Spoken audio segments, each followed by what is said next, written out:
Hello everyone. हम लोग अब हमारी एक्सरसाइज 2.2 के एग्जाम्पल्स करने जा रहे हैं। 2.2 स्टार्ट करने से पहले उनके जो एग्जाम्पल्स हैं उनको देखते हैं वो किस प्रकार किए जाते हैं, या हमारे को करने से पहले किन किन जानकारियों का पता होना ज़रूरी है। मैं सुशील कटोच। चलिए अब शुरू करते हैं हमारे एग्जाम्पल्स। सबसे पहले हमें इस प्रकार के क्वेश्चनों को करने के लिए एक बात का ध्यान रखना पड़ेगा कि इन प्रश्नों में हमारे को अज्ञात संख्याएं या जो चर है वो ज्ञात करना होता है। इसको ज्ञात करने के लिए हमारे को कुछ शर्तें प्रश्न के भीतर ही मिल जाती हैं, जिनका उपयोग करते हुए हमें उसको ज्ञात करना होता है। जैसे सबसे एक सिंपल सा एग्जांपल लेते हैं। हमारे पास कह रहा है दो संख्याओं का योग 74 है, जिसमें से एक संख्या दूसरी से 10 अधिक है। वे संख्याएं कौन सी हैं? तो उसने दो शर्तें दी हैं, एक संख्या दूसरी से 10 अधिक है तथा उनका योग 74 है। हमारे को इसमें जो संख्या है उसके बारे में नहीं पता है। तो हमने कक्षा 7वीं में पढ़ा था कि जो भी छोटी संख्या हो उसको हम लोग मान लेते हैं। मान लीजिए हमारी ये छोटी संख्या जो है वो x है, x y a b c z, जो आपका दिल करता है आप ले लीजिए। तब बड़ी संख्या क्या हो जाएगी? वो 10 अधिक थी, अधिक मतलब जमा का चिन्ह, x जमा 10। दूसरी शर्त थी कि दोनों संख्याओं का योग जो है वो क्या होगा? 74 होगा। तो एक संख्या क्या थी? x, और दूसरी होगी x जमा 2। दोनों को जोड़िए, हमारे पास आ गया 74। 2x जमा 10 बराबर है 74। 10 इस तरफ से दूसरी तरफ जाएगा, प्लस का चिन्ह माइनस में, तो 2x बराबर है 74 माइनस 10, 2x बराबर है 64। चर संख्या के साथ दो गुना में है, दूसरी तरफ जा करके पक्षांतरण करने पर वो भाग में चला जाएगा, तो 64/2 बराबर है 32। तो हमारे पास x जो है छोटी संख्या 32 आया। तो हम जानते हैं कि इससे जो दूसरी संख्या है वो क्या थी? इससे 10 अधिक थी, तो 32 जमा 10 बराबर है 42। अर्थात हमारी दो संख्याएं जो थी वो 32 और 42 थी। दूसरा उदाहरण देखिए। परिमेय संख्या -7/3 के दुगने में क्या जोड़ा जाए जिससे 3/7 प्राप्त हो? देख लीजिए, लाल रंग से उसको एनसर्कल किया गया है। -7/3 के दुगने, दुगना मतलब -7/3 को हमने 2 से गुना करना है। मैं क्या क्या क्या है? वही x जो हमें ज्ञात करना है।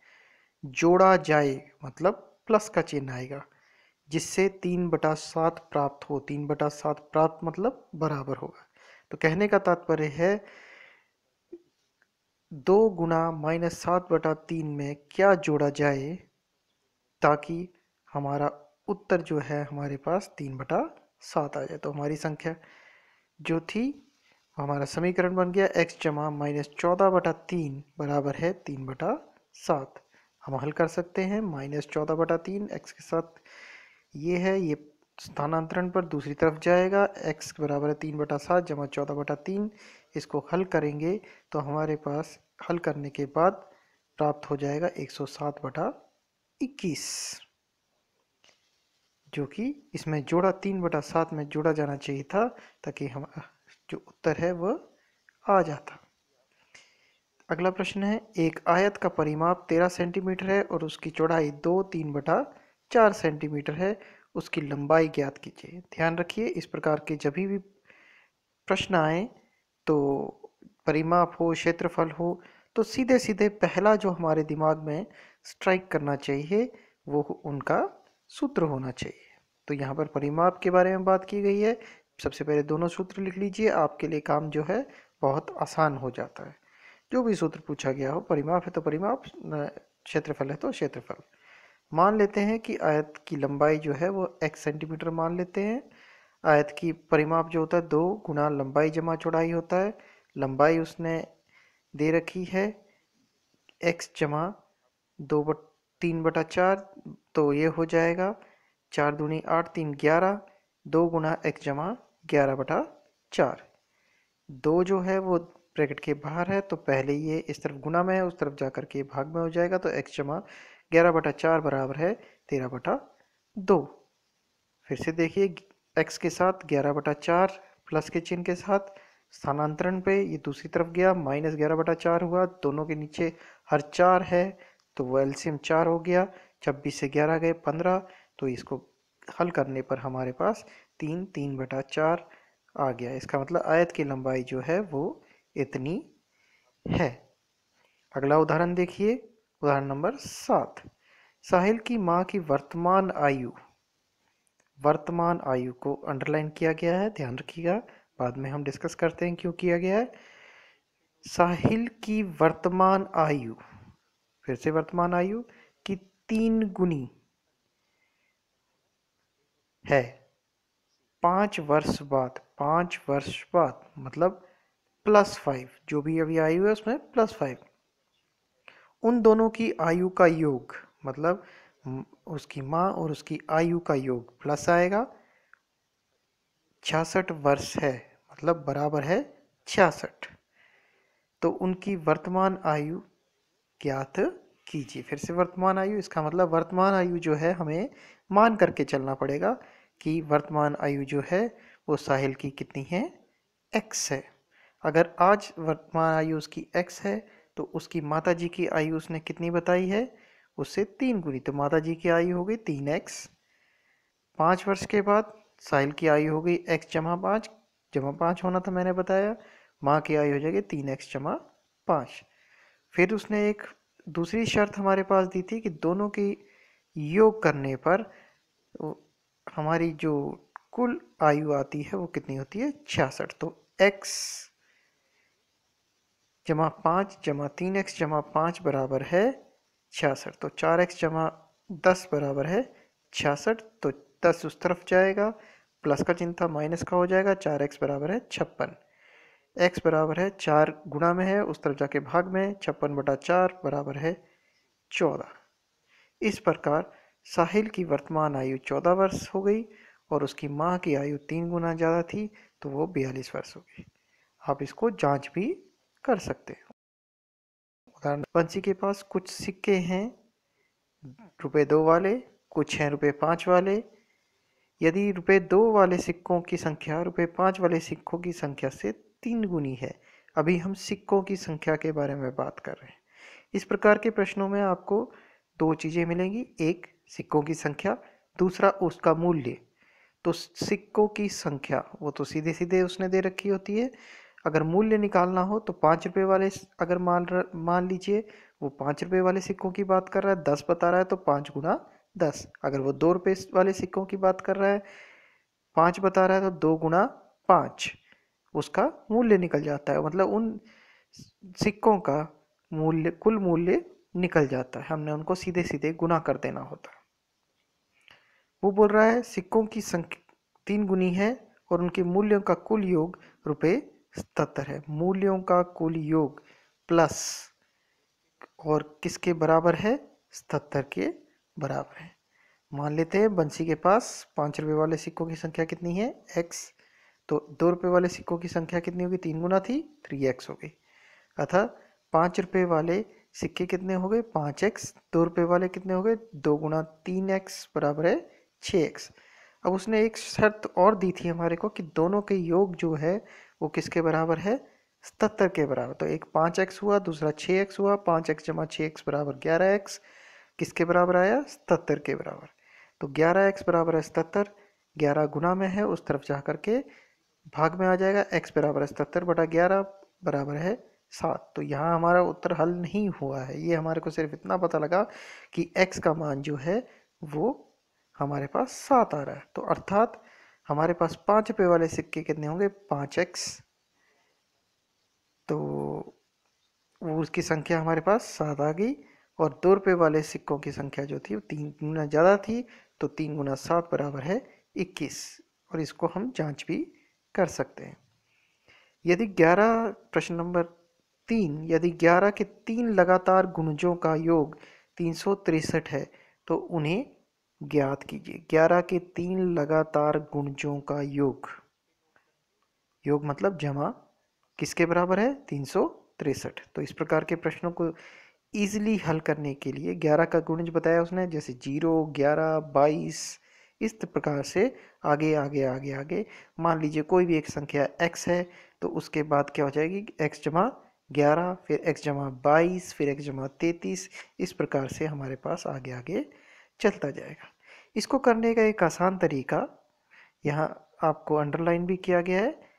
x, एक मान लीजिए कि हम x कोई वो संख्या ले लेते हैं जिसका हमें 11 का गुणज निकालने हो आगे वाले, तो एक पीछे वाला निकालिए, एक आगे वाला निकाल लीजिए। एक हो गया x माइनस 11 और दूसरा हो गया x जमा 11। तीनों का योग उसने बोला x माइनस 11 जमा x जमा 11 जमा x बराबर है 363। 3x बराबर है 363। दोनों पक्षों को 3 से भाग करने पर, या फिर 3 यहाँ पर गुणा में था उस तरफ जा करके भाग में हो जाएगा।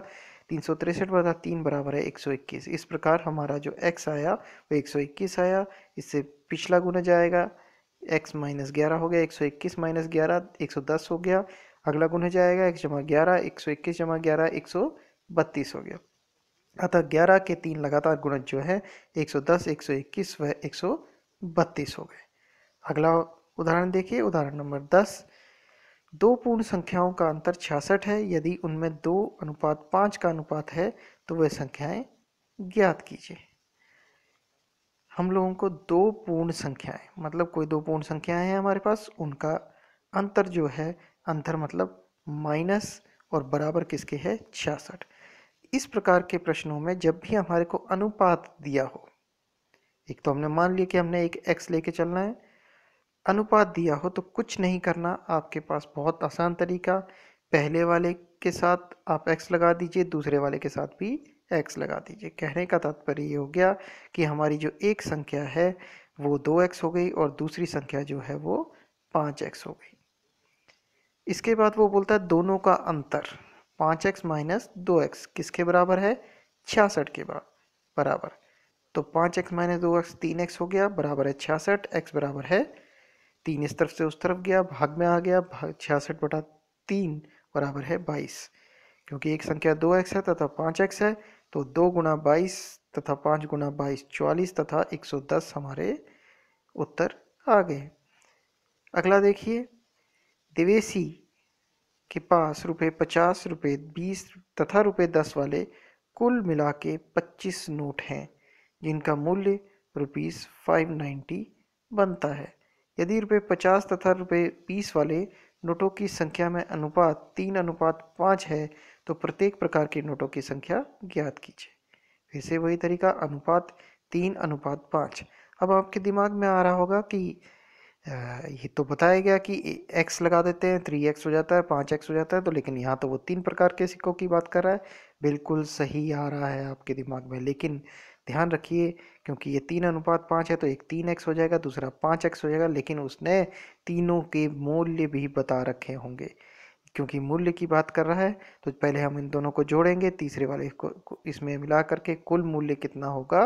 590 होगा, तो उसको घटा करके हम लोग निकाल सकते हैं। मानते हैं कि 50 तथा 20 वाले नोटों की संख्या कितनी होगी? 3x तथा 5x हो गई। लेकिन कुल नोटों की संख्या कितनी है? 25 है। अतः रुपये 10 वाले नोटों की संख्या कितनी हो जाएगी? 25 माइनस 3x जमा 5x बराबर है 25 माइनस 8x हो जाएगा। इन नोटों से उसके पास धन हुआ 50 वाले नोटों, रुपये 50 वाले नोटों से हो गया 3x गुना 50, रुपीज़ 150x। रुपीज़ 20 वाले नोटों से 5x गुना 20, रुपीज़ 100x।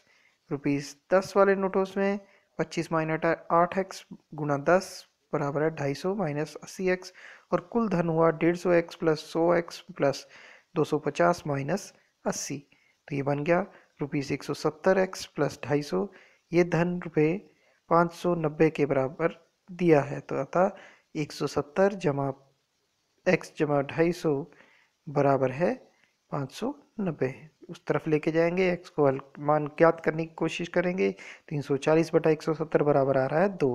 अर्थात देवैशी के पास ₹50 वाले नोट 3x, 3 गुना 2 बराबर 6 नोट, रुपीज़ 20 वाले नोट 5x, 5 गुना 2 बराबर है 10 नोट, तथा 10 वाले नोट बराबर है 25 माइनस 8x बराबर है 25 माइनस 8 गुना 2, 25 माइनस 16 बराबर है 9।